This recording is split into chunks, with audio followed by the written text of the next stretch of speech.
And ito naman yung King Long na sleeper bus. So this one is their sleeper bus. Super high decker. So long way 2 na rin yung model niya. Tapos double windshield na rin siya. Ayan.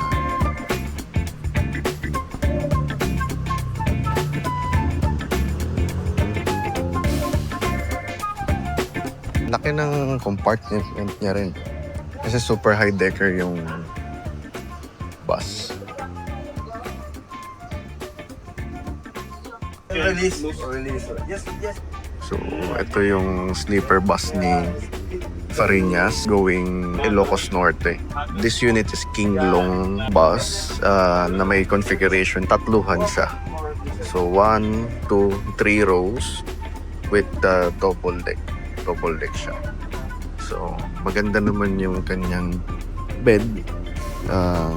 Leather, dark brown. Pang isang tao lang talaga yung kanyang bed. I mean, sakto sa isang tao. So, mahaba. Actually, mahaba yung bed niya. Ayan. Sobrang haba ng bed niya. Kasya siguro mga 6-footer. 6-footer yung kakasya dito. Tapos meron siyang malaking TV. So, yan. May sarili siyang TV. May charger din dito. May lagayan ng tubig. Yan. Cellphone siguro. Ito yung air contact niya. Yan. Then, ilang beds yung capacity niya? Marami rin. Siguro may 30 plus din to. 23. So, ayun. 34 bed. Meron dun sa baba. 35. So, 35 beds yung capacity niya sa tatluhan. So, marami-rami yung capacity. So, kung pupunta ka ng Ilocos Norte, Lawag, Vigan, may option kang sumakay dito sa sleeper bus ni Fariñas. So, yan. Ito naman yung sa ilalim. Ito sa lower deck. Malaki yung kanyang mga TV. So, yan. Ito yung lower deck niya.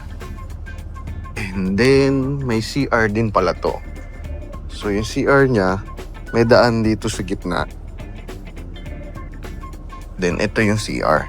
Nasa middle. Yan. Sa bababa kang ganyan. Then, ito. Ano ba natin ito pubuksan? So, push lang. Parang sa aeroplano. So, ayan yung CR niya. Malaki rin. Kasya rin naman ako. Ayan. Kasya din naman ako. Mapang malinis. Malinis yung CR nila. Then, itong CR nila, nandito sa gitna, meron siyang middle door para easy access kung lalabas ka na. Pagdating nila sa terminal, bubuksan yung dalawang pinto. Then makakalabas dito yung ibang pasahero na hindi na nagsisiksikan papunta dun sa unahang pinto. So, yan. Maganda rin yung leather nung ceiling niya. Kasi ito yung ilaw. Kung ako tatanungin, mas magandang kuning bed dito sa upper kasi ang laki nung nyo. Ang laki nung bintana.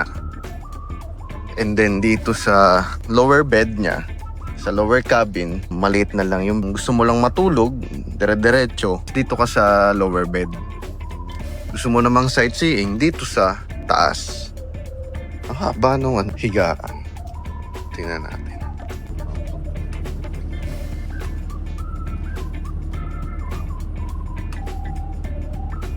Saktong-sakto lang dito sa katawan nito. Pang slim na tao. Pero pwede rin naman kung may chubby ka. Hindi naman siya nakakailang. Meron din siyang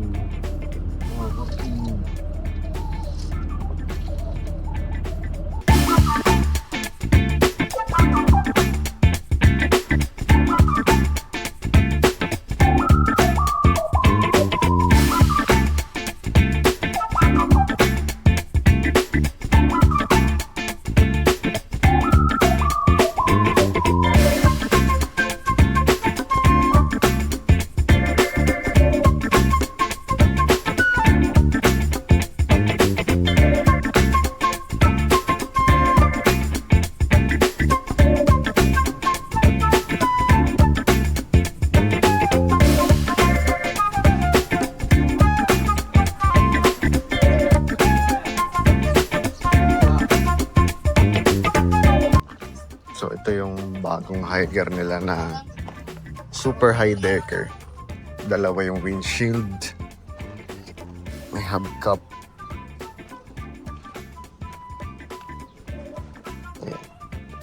V12, first V12 sa Pilipinas na naka two-piece windshield.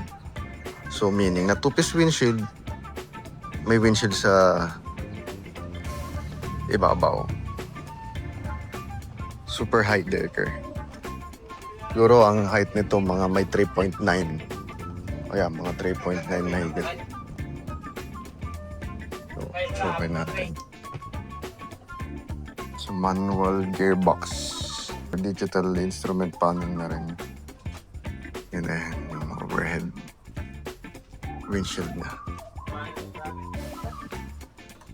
So, 2x2 seats. Ilan ng capacity? Tingnan natin.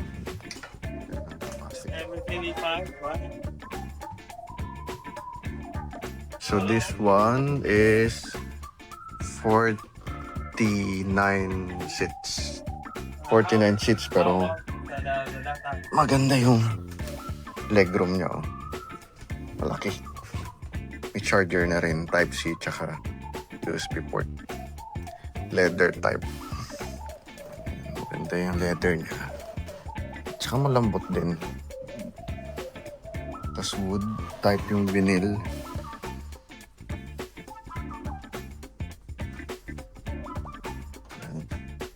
And then, may CR dito sa gitna.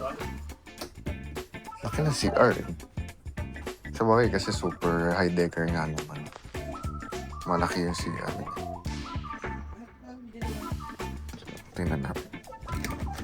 Ang malaking taong talaga eh. Oh.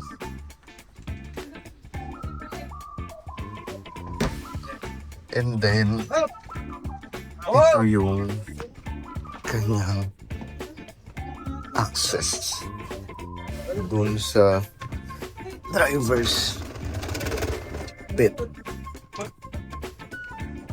Ayan. Tapos may ilaw dito. Ayan. Tapos yun nga, meron din siyang sariling aircon duct dito sa ilalim para hindi naman siya mainitan. There's a driver room here. Yeah. So, Condition. it has air condition too. So the driver can sleep very well here. We have VIP drivers. That's why they want more high decker buses. Yeah. Paano makakababa dun sa taas? Masarap lang sir. Meron Meron lang din. CR. Kasi pag dalawa kaming driver, pag nasa loan yun na ako, siyempre hihinto ko. Oo. Pwede ko na siyang gising. May bintana rin para alam niya kung ano yung nangyayari. May pinto, actually may pintuan din. Para in case for emergency, makababa siya agad. Diba? Ayos. Foam din siya. Diba? Nagagawa to sa super high decker lang. Since 3.9 ng height ng bus, kayang-kaya makagawa talaga ng ganito. Kasi yan, sarado niya lang yan. Ang galing daw. So, ayan.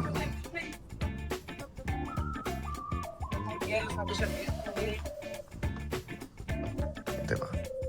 Ang ganda ng bagong bus nila. Very spacious, very high decker. And with embroidered na Parinas.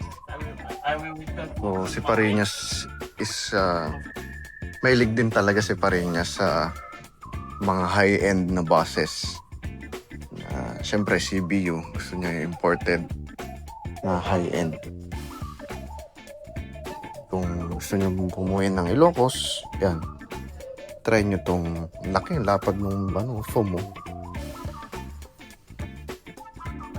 Lapad. Malambot yung foam.